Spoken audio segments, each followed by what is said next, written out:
In March of 2024, the Infographics Show, a popular and excellent channel with custom animations and fantastic storytelling, posted a video titled U.S. Special Forces Confession, I Recovered Crashed UFOs. Although the channel has covered the UAP subject in the past, this entry stood out entirely. The video covers the testimony of an individual who encountered a crashed UAP while serving in Vietnam. With engaging storytelling and mesmerizing animations, the infographics team highlights how this sighting saw the soldier read into covert UAP operations and details his work on the program. Astonishing details of UAP crash retrieval and reverse engineering are highlighted in this account, very similar to the claims of David Grush. I'm sure many people saw this video, enjoyed it, and moved on, just as many watched it and thought, I wonder if this is real. But the narrator starts this video with a statement that almost forces us to analyze the entire video line by line. Note, the following is based on testimony provided over a series of interviews and written correspondence, edited and cut together in an attempt to create a cohesive timeline of the events as described. Do these events recount the experience of a real anonymous whistleblower? Is this story rooted in fact, and are there elements we can verify? And why did he speak to the Infographics Show? Hey guys, it's UAP Gerb, and thank you for joining me as we conduct a full breakdown and analysis of the Infographics Show's U.S. Special Forces Confession, I Recovered UFOs. Since its release, I have played this testimony over and over and over in my head. Is it possible that these events and details recount the true testimony of someone on a UFO crash retrieval program? I think it is well worth investigating their story, searching for holes or confirmable elements, because this could very well be the most crucial first-hand whistleblower of all time.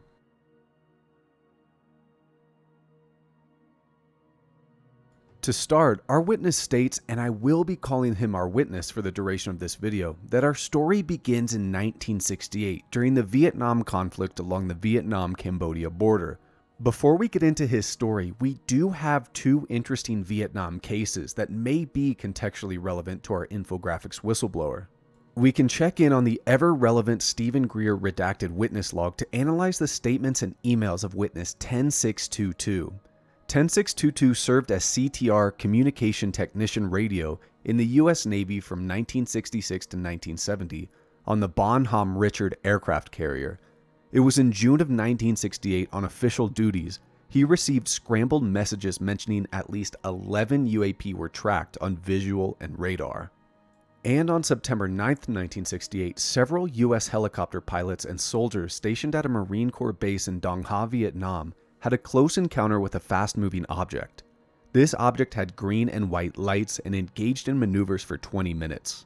Anyways, our witness states his U.S. military unit was performing an LRRP, a long-range reconnaissance patrol tracking supply routes into South Vietnam from Cambodia, as well as marking out sites for a B-52 bombing raid the following year.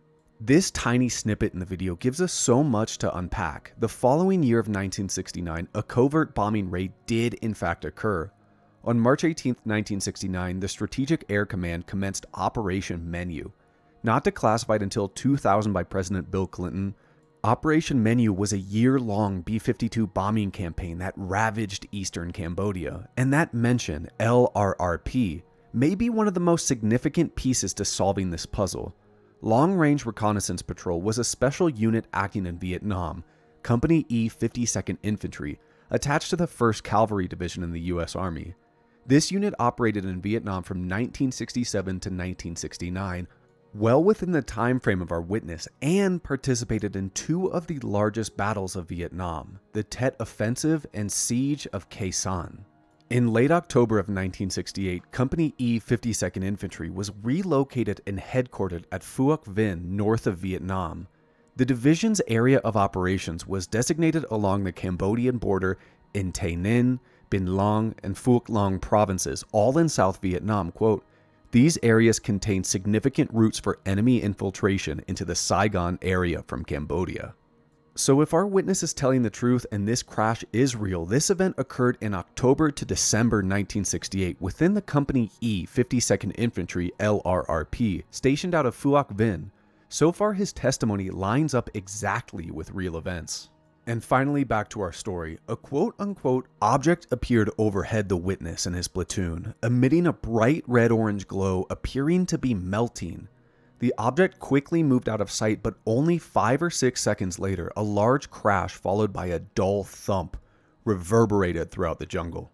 The platoon figured this must have been a US plane, so knowing better than to risk long-range radio communications being intercepted by Soviet agents, they moved to secure the crash site.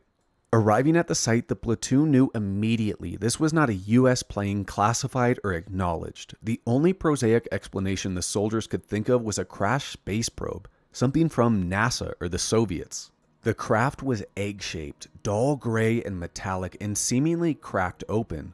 Again, we see the description this craft appeared to be made from a single piece of metal with no bolts, seams, or screws. This sighting and craft description give us a lot to work off of actually. What immediately stands out to me is this red-orange glow the craft emanated while flying over the jungle. There are 2 cases within our crash's timeframe that are worth mentioning that are similar to this. We can look to November 22nd of 1968 to NICAP case 681122. On this date in Albany, Georgia, a glowing yellow-white oval UFO was seen from a car, directed a light beam at the vehicle, and flew away changing colors to red and orange. And let's head to Meaux, France on December 15th, 1968. Reported in a book translated as UFO, the first complete file on close encounters in France, we can find a case where an egg-shaped object the size of a car moved quickly without making noise, emanating orange reflections.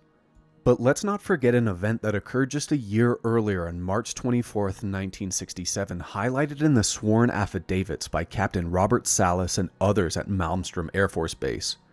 I covered this case in my UFO and nukes video, but this event saw a red-orange oval UAP appear over the base, disabling the ICBMs of Malmstrom. And this mention of an egg-shaped object comes up again and again and again in ufology. We will talk about this more later in the video with the witness's experience within the program, but let's look at the testimony of aerospace contractor Eric Tabor to Arrow, who recounted an egg-shaped metallic UFO being kept at Area 51 in the 1980s. The description of this craft is almost identical to the Vietnam encounter. And lastly, the molten feel of the craft reminds me closely of the mother of pearl effect displayed on the skin of the craft Lance Corporal Jonathan Wygant claimed to have observed in the jungles of Peru in 1997.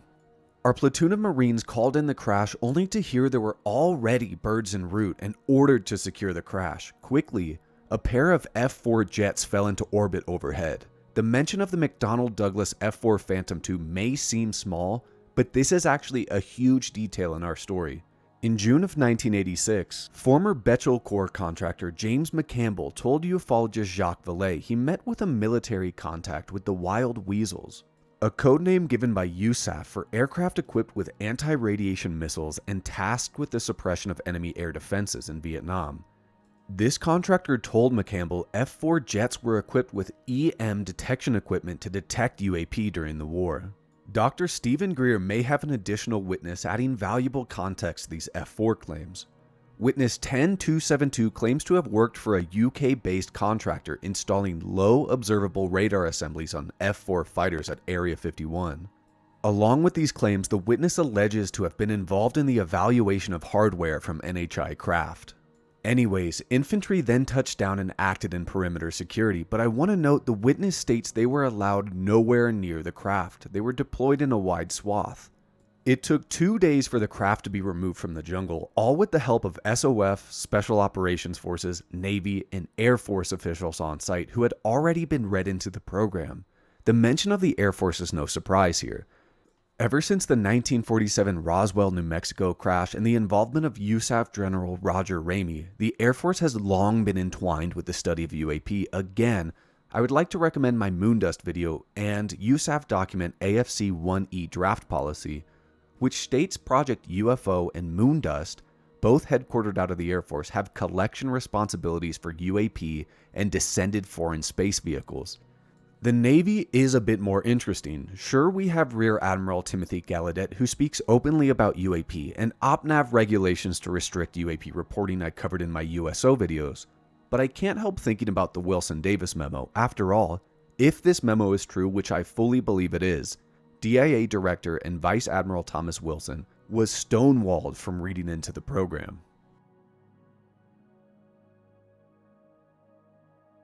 This was our witness's first ever interaction with the program. Throughout Vietnam, several rapid reaction units were on standby for retrieval purposes.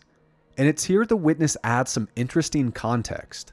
That's what everyone called it, the program. And there were several rapid reaction units stationed throughout in theater. See, we learned from the Korean War that these things are attracted to conflict, and I guess that it makes sense. It's probably one of the most interesting things we do. A lot of people think this whole mess started in World War II, and maybe it did, but the program got put together during the Korean War, and that's when it was official. The Korean War lasted from 1950 to 1953. While the first US-based retrieval of a UAP occurred in Roswell in 1947, it is possible the program took a few years to put together.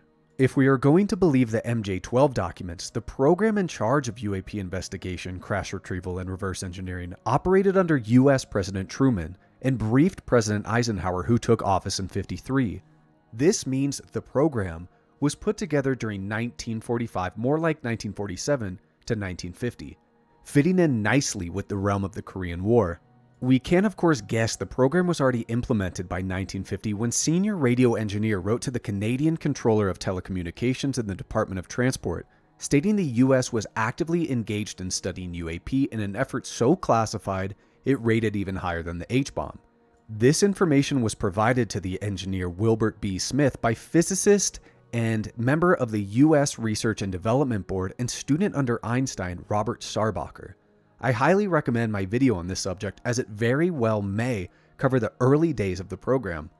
The witness also states, quote, "These things are attracted to conflict," end quote. Well, we know from numerous stories, including Robert Salas and Malmstrom Air Force Base, UAP have a direct interest in observing and interacting with nuclear arms. We know from the testimony of Bob Jacobs, UAP have even an interest in dummy flights of ICBMs. And if the 1953 Kingman, Arizona crash is true, let's remember this happening during Operation Upshot Knothole, which oversaw extensive nuclear testing. It certainly looks like they want to understand how far we've advanced in our nuclear fizzle kind of technologies at the very least. I mean, it looks like preparatory probing activity. It might be innocent kind of scientific gathering, could be ISR probing. Anyways, it was at this time the witness and his fellow platoon mates were read into the program. Joining the program was by force. The soldiers were faced with this or a general discharge, likely drug charges or an Article 15, which gives military commanders an easy way to punish minor infractions breaching military conduct. This draws my attention to an alleged crash retrieval that occurred on April 12, 1954, relayed to Leonard Stringfield by a witness K.A. You can read about this in Stringfield's UFO Crash Retrieval Status Report 3, Amassing the Evidence, and the link of course will be in the description.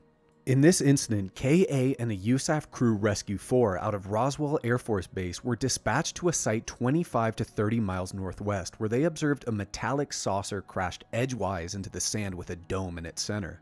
A ground crew in fatigues was already at this site, prevented the men from getting closer, and began tagging debris and scattered NHI bodies.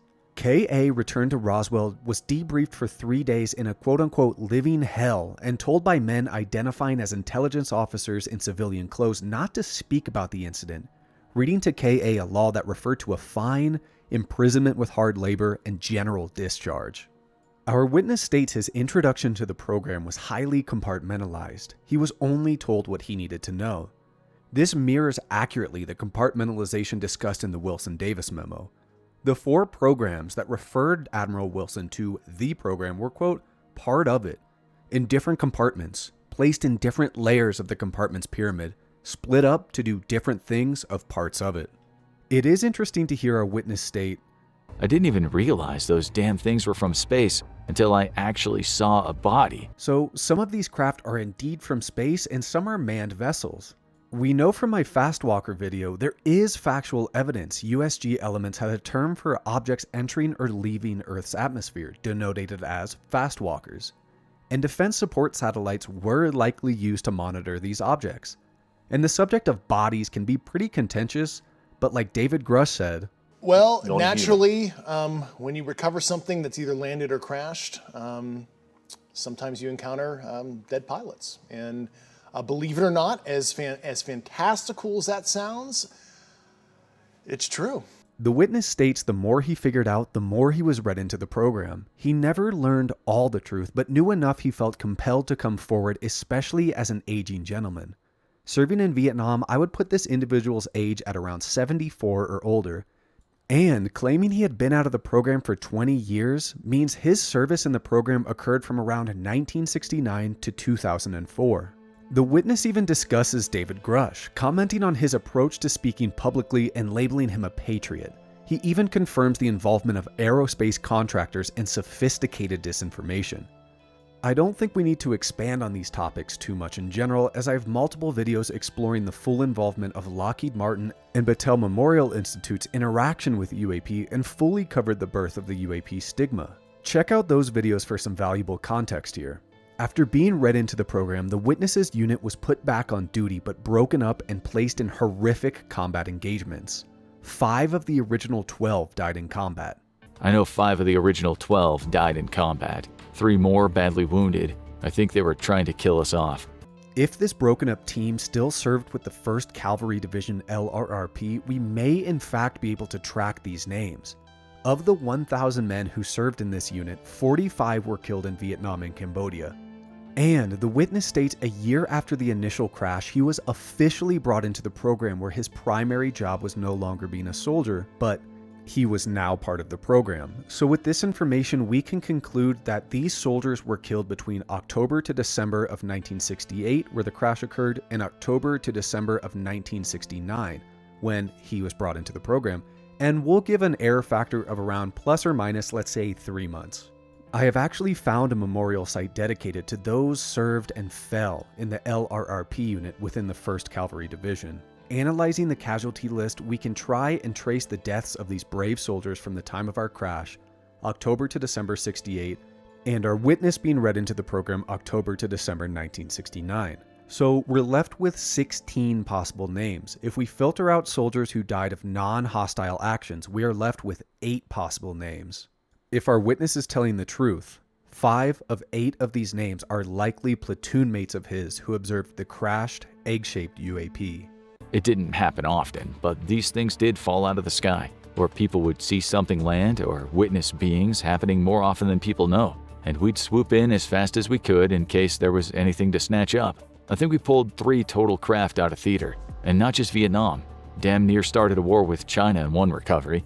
Up to 3 craft in Vietnam? Well, perhaps there are others who can expand on this. Within Stephen Greer's redacted witness list we return to again and again and again, we find witness 10659, quote, first-hand involvement in Vietnam crash/retrieval of ET craft. Involved directly with ET technology, POC to other military UFO events, including Dad's presence at 1954 Edwards Air Force Base UFO landing.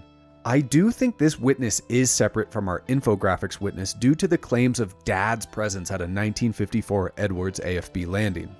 The witness comments how one retrieval almost started a war with China, the program only getting the upper hand due to China's primitive early warning systems. David Grush has commented on this, a multi-decade-long Cold War between the US, China, and other US adversaries. We're in a competition with their adversaries to understand this. And it's a multi-decade Cold War that has been under our nose for so long. And, you know, there is no good way to level the playing field and hold other nation states accountable if they're doing unethical or illicit activity as it relates to this subject. And I think the obtuse secrecy is actually putting us in a very dangerous position where a country might make a breakthrough. Let's say it's an adversary of ours. And it is so destabilizing. You say there's been a Cold War behind the scenes with Russia and China. There has been a Cold War with our peer adversaries, yeah. The witness also states recoveries in the ocean would be near impossible, that Europe was another hotspot for UFO activity. This was due to curiosity towards the always militarized European mainland, especially within the Cold War and a few decades removed from World War II. Europe was able to keep a tighter lid on the subject, especially with the European populace, quote, turning their nose up at the whole UFO thing, end quote.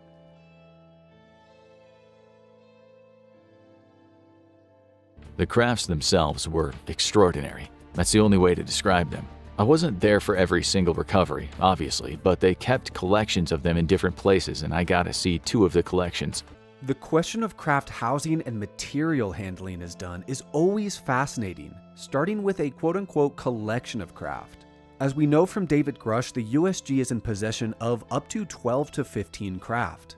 When you say crash retrieval, what do you mean? These are retrieving non-human origin technical vehicles, call it spacecraft if you will, non-human, exotic origin vehicles that have either landed or crashed. We have spacecraft from another species. We do, yeah. How many? Quite a number. You're kidding. No. These claims have been echoed by numerous whistleblowers, including alleged S4 Project Aquarius biologist Dan Barish. Sit tight for a video on him, but he claimed 9 hangar bays housed UAP and reverse-engineered vehicles, including the 1953 Kingman, Arizona crash at S4. The witness states Wright-Patterson and the Foreign Technology Division is a red herring, that this is where the Soviets would have immediately come looking, quote, "We faked some stuff going into Wright-Patterson," end quote. It's likely in the early days of the program, Wright-Pat housed both crashes and biological material, and we only have to look at Roswell to guess that. This means that either before or during the witness's tenure in the program duties shifted away from the airbase, and any sort of material or crash sighting at Wright-Pat from roughly 1969 to 2004 are hoaxes perpetrated by the program. Now, there is some conflicting information here, as I think back to the testimony of Senator Barry Goldwater, who in 1975 was stonewalled by General Curtis LeMay into accessing the Blue Room at Wright-Pat where UAP information and materials were likely stored. Possibly this means Wright-Pat held a database or record of UAP and program activity, but not actual materials and biologics. There were these co-op sites run by the government and the big defense contractors, people like Raytheon, Boeing, everyone knows their names, but also people like Texas Instruments. It was a whole umbrella, but the little guys only got a tiny piece of the puzzle. Some guys from TI would get a piece of something and then be asked to figure out how it works, never being told where it came from. And on its own, I'm sure these eggheads had their suspicions, but it's hard to tell if something's actually alien. Raytheon, Boeing, and Texas Instruments are specifically name-dropped, and we can infer TI is one of the quote-unquote little guys mentioned here, as the witness proposes the example of TI getting a little piece of something. Can we find one interesting connection for each of these 3 companies? Well, to start, we can find Raytheon name-dropped specifically alongside Lockheed Martin, Aerospace Corp, TRW, etc. by Lockheed Martin astrophysicist Bernard Haish, as one of a major aerospace company in which the legacy UAP programs hide. In 1956, Boeing was mentioned in a special weapons study of aviation studies examination of electrogravitic systems. This piece references a Project Winter Haven, which suggests construction of a saucer, creating a local gravitational field designated to serve as a USAF interceptor. Boeing was one such company mentioned on working on these anti-gravity rigs. When we hear Texas Instruments, we think of the TI-84 calculator that got me through college, at least I do. But TI also operates within the aerospace and defense industries.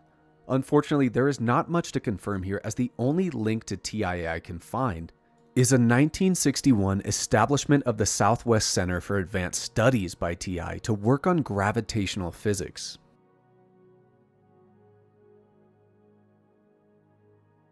And finally, onto everybody's favorite subject, the craft. The witness makes a very curious claim.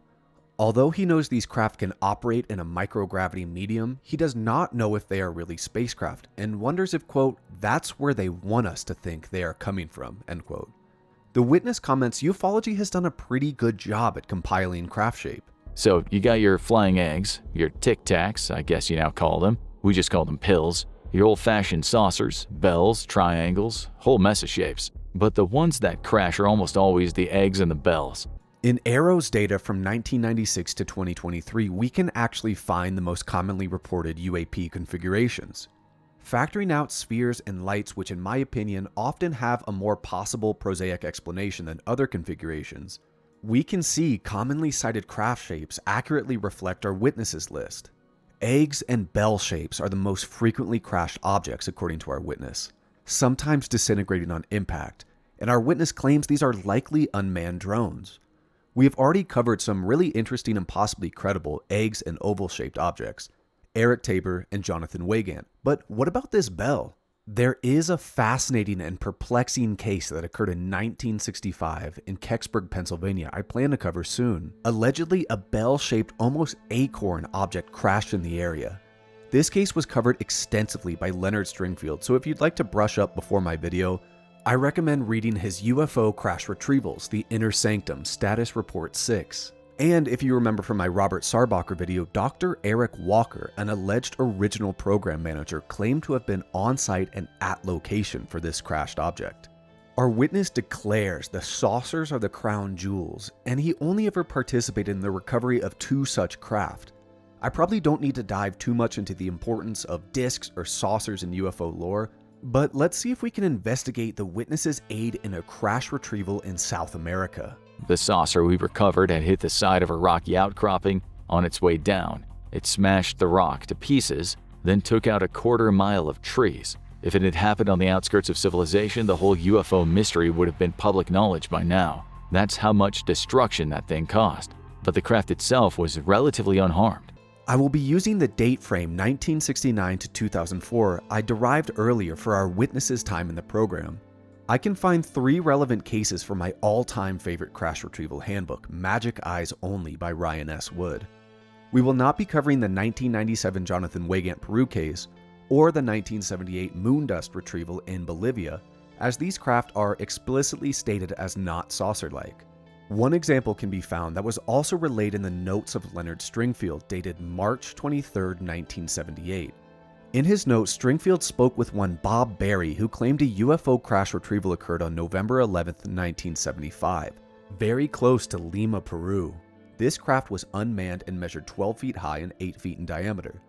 If what our witness is saying is true and mostly egg/bells are unmanned, this may not be a saucer, but still worth mentioning. The outer surface was metallic with material deemed to be non-terrestrial. Another possible event occurred in Potrerillos, Chile, 1978. Pulled from the files of Bob Pratt also, he learned while in the area a year later, a tremendous explosion occurred that woke up all 3,000 people in the area. All houses shook and everyone thought a blast furnace had exploded. Engineers determined the event was an airburst. The explosion occurred in the air and the blast force exerted downwards. Following the crash, American operatives in NASA coveralls arrived at the scene questioning witnesses. An American or Soviet spacecraft maybe, but when Bob Pratt filed FOIA requests to NASA and the CIA, they responded they had no data on the event. And we can find a third case that's also mentioned in Stringfield's UFO Crash Retrieval Syndrome Status Report 2 New Sources, New Data, which discusses an October 3, 1980 saucer crash in Piedra de la Guia, Argentina. Here, witnesses in a 300-mile radius saw what appeared to be a saucer-shaped fireball come down from the skies and explode near 7 p.m. Some witnesses claim the fireball flew in circles before crashing, exhibiting intelligent control. Captain Carlos Lima, then head of the Space Research Division of the Argentinian Air Force, officially investigated the incident. He found 4 burned spots circular and 10 to 18 meters in diameter, and noticed what appeared, quote, to be the product of combustion originated by liquid fuel or some sort of material with a very high temperature, end quote. Could any of these cases, or possibly the Varginha, Brazil case so excellently covered by James Fox, be the crash our witness mentioned? When the witness reached the administrative side of the program, he learned saucers were formed from a single piece of material or put together at an atomic level, quote. Even the entrance is invisible until it actually opens, end quote. But interiors could be accessed through destructive and non-destructive means. I have recently covered 2 witnesses whose claims mirror these statements identically. MS, who declared the UFO he observed undergoing inspections at Dugway Proving Ground was, quote, flawless, like it had been 3D printed, and RB, who claimed the saucer he guarded in 1963 had a door panel with tolerances so tight not even a piece of paper could fit through the seams.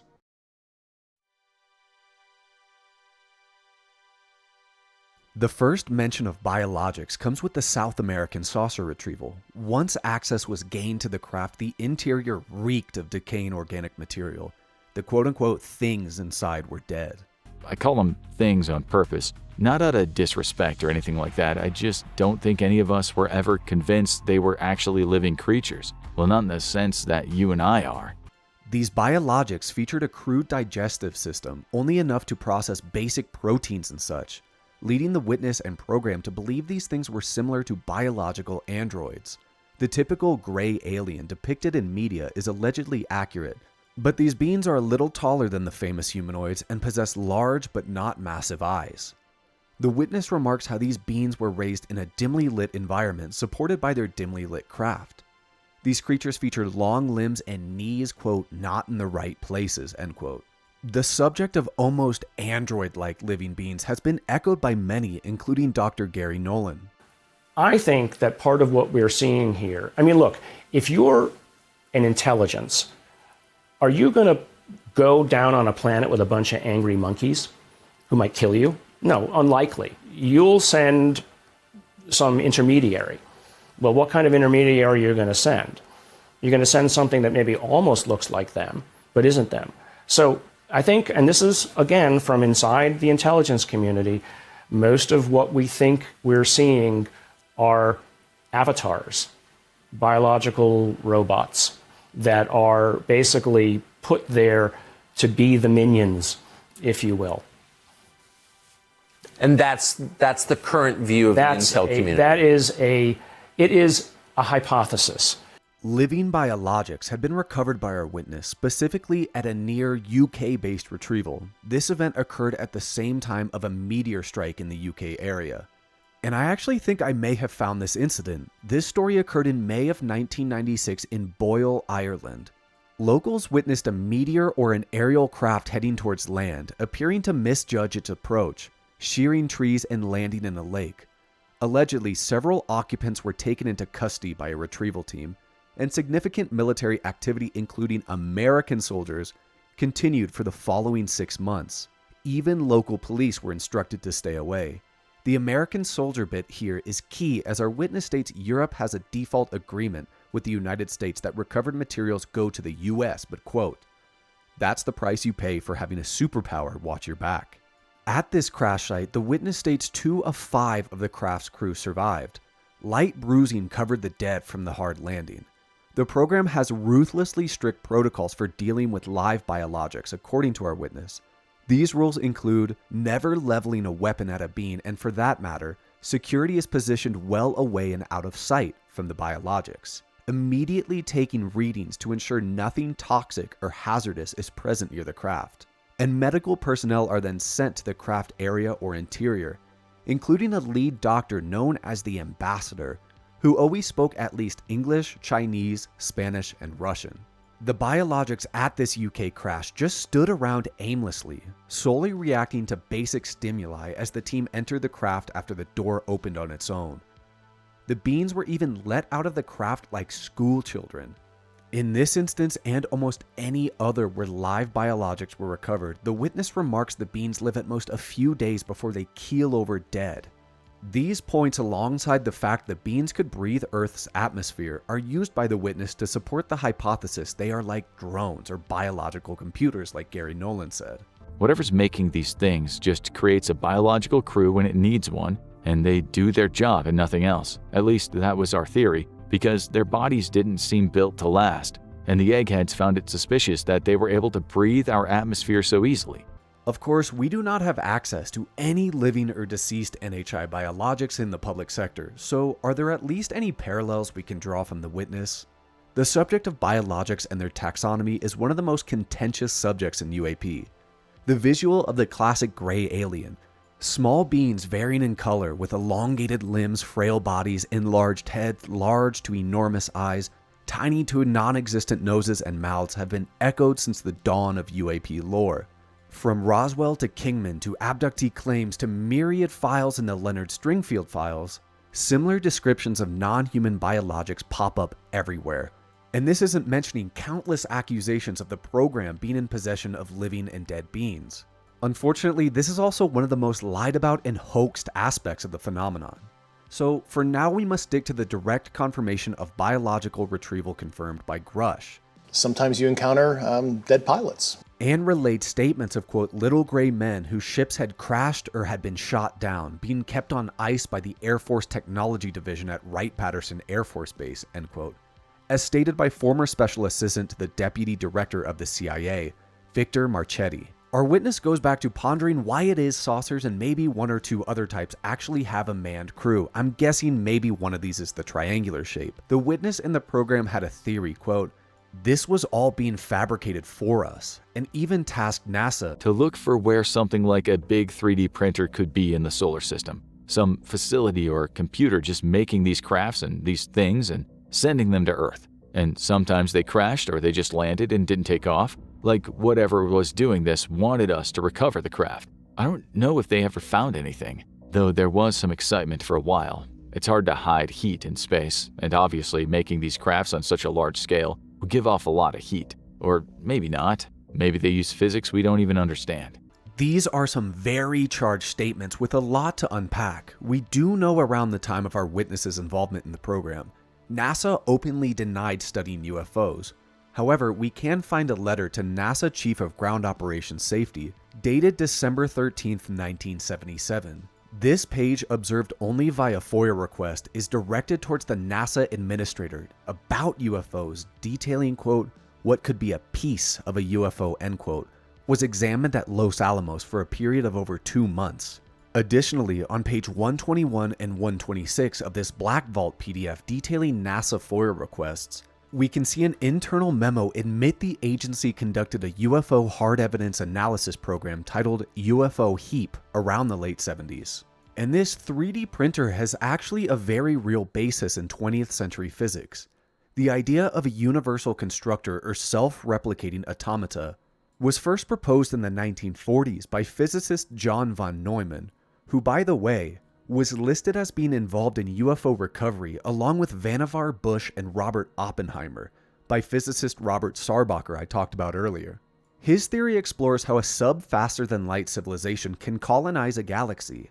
The automata involve robotic or nanorobotic systems that replicate by creating miniature copies of themselves which grow over time. Such a feat would require an abundance of materials, so maybe this heat signature the witness mentioned occurred near our asteroid belt.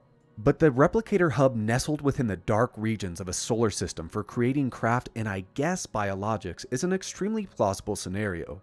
This even rings identically to the alleged 4chan whistleblower, who stated a UFO replicator lies within our oceans. And these statements by our witness, quote, whatever was doing this wanted us to recover the craft, end quote, is widely known within ufology as donation craft. This subject has been touched on by David Grush. Call it spacecraft if you will, non-human, exotic origin, vehicles that have either landed or crashed. Is the subject of Eric Tabor's Arrow testimony, as this egg-shaped craft was simply found untouched in the desert and features in many corners of ufology. The witness makes multiple mentions to failed in 1990s successful attempts to down UAP craft. One failure occurred in Iran, and I am almost positive this is the 1976 Iran Major Jafari case. The successful downing of UAP craft is something I have covered often, including in my last video where witness TB states the USG developed technology within the Star Wars program to down craft. People have been hurt by these craft, according to the witness, but theorizes this is incidental and a byproduct of the craft themselves. Manned or unmanned, the craft have the ability to distort perception and mess with minds. Quote-unquote anchors were formed for recovery operatives to keep them grounded in reality. For instance, if you and I were on a security team and approached a craft, we'd say, okay, the craft is resting up against a big oak tree, and there's a gray boulder on the other side. You'd think of that picture, and it would help with the confusion whenever that effect happened, kind of ward it off. This messing with human cognition has been mentioned extensively by Dr. Gary Nolan, and even mentioned in ATIP Slide 9 leaked from Christopher Mellon's personal website. And lastly, what do they want? The witness doesn't know. The program strongly supports the donation theory where the craft are gifted. Maybe the technology is gifted to not cause massive disruption within our own evolution. We had another conclusion though, this one more disturbing. Maybe they just left these crafts lying around because they were easy to build. Hey guys, thank you so much for watching as I broke down the infographics whistleblower who claimed to have first-hand experience in the crash retrieval program. My objective of this video was to analyze some of these claims, relate them to ufology at large, as well as try to investigate as much as we could about this whistleblower to see if their testimony and the individual is fact or fiction. So I think I feel pretty confident in us being able to kind of determine the time frame of this initial event in Vietnam occurring October to December 1968 in Company E 52nd Infantry in the 1st Cavalry Division LRRP, close to Saigon in South Vietnam, probably Phuoc Long. And I'm pretty confident in 5 of the 8 or 9 names, I may have messed that up, who following died in combat after the initial sighting of the UAP from our whistleblower. And I'm also pretty confident in his introduction to the program, October to December 1969, and his years of service, 1969 to 2004. I'm also medium confident on the 3 South America crashes and Ireland UK crash that occurred in 1996. These are all not very known cases, pretty kind of low key, but you know, these kind of fit our timetable, fit our interest, fit what we were looking for. So guys, I do have a theory on who this whistleblower might be. Now this could very well be false. I don't think it holds much water, more so than dates and kind of interesting coincidences lining up. Because if I had to put money on it, I do think this whistleblower is offering some true testimony here. I don't think this is as simple as just something fictitious. This is a very interesting testimony and a lot of things that line up to ufology at large. But the theory, remember, just a theory. For those of you who watched my last video, The Witness TB, do you remember the general that he said showed classified UAP-derived cloaking technology in 2004 and was thus investigated, demoted a star, and retired? This is General John M. Riggs. Guys, I think it's possible that this whistleblower is this aforementioned general, General John M. Riggs. Why do I think that? Well, John M. Riggs enlisted in the U.S. Army in 1965, was commissioned a second lieutenant in 1969, and he then went on to achieve 1,100 hours of flight time, earning himself a Distinguished Cross. Remember what he said in theater in Vietnam, a rapid reaction unit. This would make sense that if he then got his flying license in the military, helicopter pilot, he would have then served on that rapid reaction unit, possibly providing perimeter security and flying the team there, right? So his time in the military was 1965 when he enlisted, 1969 when he was commissioned an officer, to 2004. John M. Riggs was forced to retire in 2004, 2005. So this lines up exactly with our witness's tenure in the program as well. And our witness states eventually he moved over to the administrative side of the program, right? Well, John M. Riggs was promoted to general and higher up in the military, worked with Congress. He was also stationed at a U.S. Army base in I'm trying to look, in Germany. I'm not quite sure when this is, but this would line up with our UK-based crash, would it not? Kind of as our witness says, that Europe is always ready in a constant state of war, that, you know, these objects are attracted to conflict there. Again, this theory doesn't hold much water, but we know that if this story about John M. Riggs is true, which I do believe it is, because I do, with the credibility of TB's claims, Mr. Riggs is also well aware of UAP-derived tech, reverse engineering, and crash retrieval efforts. And let's not forget, once he retired after allegedly showing a BAE Systems employee classified technology, he went on to then serve as an aviation and strategic defense consultant. So not much besides dates. And I don't want to kick off an investigation I can't control, because there's still so much more to investigate with this, but that is my little theory right now.